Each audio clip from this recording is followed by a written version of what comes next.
Alright, been doing some chain maintenance on my Yamaha FZ09 today.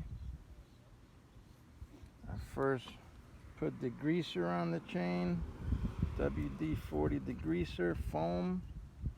Put a nice foam all over the chain. Then I got my grunge brush. Brush that junk that got on it and that 3-hour rain ride I did. Then after that, let it sit a few minutes, put water on it, cleaned it, cleaned the junk off with this rag.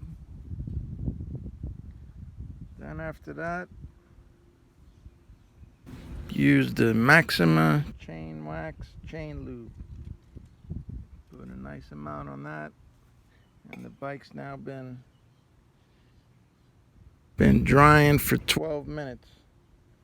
So I'll let it dry for another 10 minutes plus, and it's done. Nice and clean. Yeah.